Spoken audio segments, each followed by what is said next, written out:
Music by Amarjeet Soni.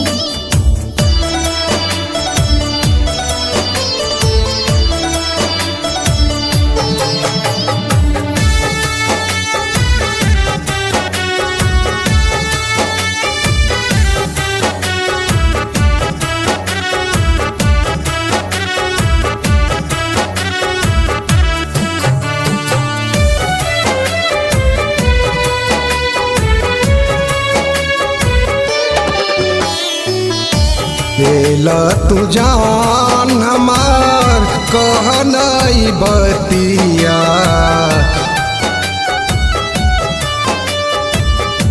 लेला तू जान हमार कहनाई बतिया, बिना तुहरे याद के ना बीतल कौन रतिया, बिना तुहरे याद के ना बीतल कौन रतिया।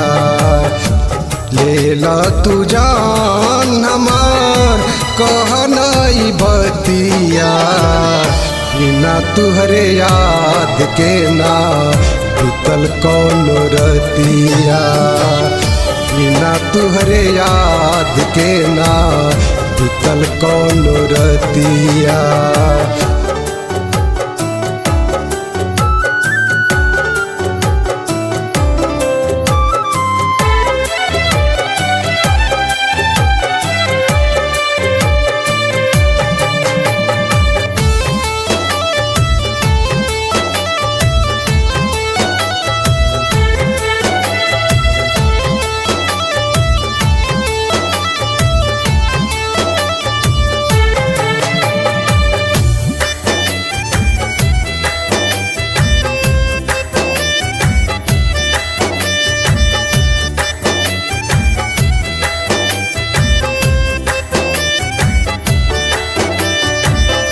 दिलवा तू हमसे काहे लगौलू हर जाई, प्यार के झांसा दे के दिहलू जुदाई।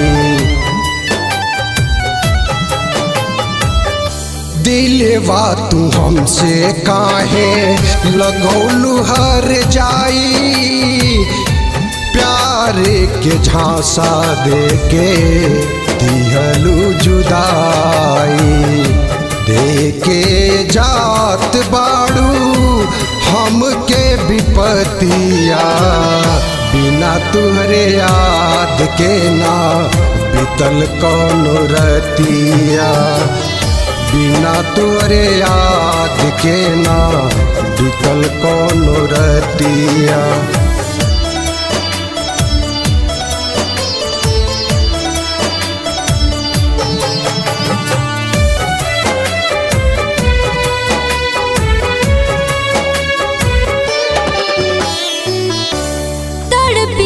तुहरे खातिर कैसे बताई, चीरे के दिलवा अपन तुहके देखाई। तड़पीले तुहरे खातिर कैसे बताई, चीरे के दिलवा अपन तुहके देखाई। बुझबा तू नाही राजा हमरो लचरिया, बिना तुहरे याद के ना कटल कोनो रतिया, बिना तुहरे याद के ना कटल कोनो रतिया।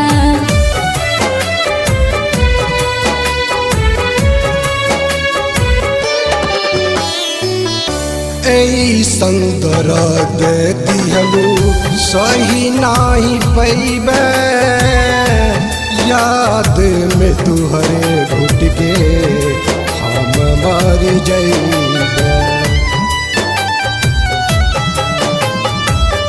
ऐसन दर्द दिहलू सही नाही पैबे, याद में तुहरे घुट के हम मर जइबे। दे द जहरे हमके फाटे लछतिया बिना तोहरे याद के ना बीतल कौनो रतिया बिना तोहरे याद के ना बीतल कौनो रतिया लेला तू जान हमार कहनाई बतिया बिना तुहरे याद के ना बीतल कौनो रतिया बिना तुहरे याद के ना बीतल कौनो रतिया।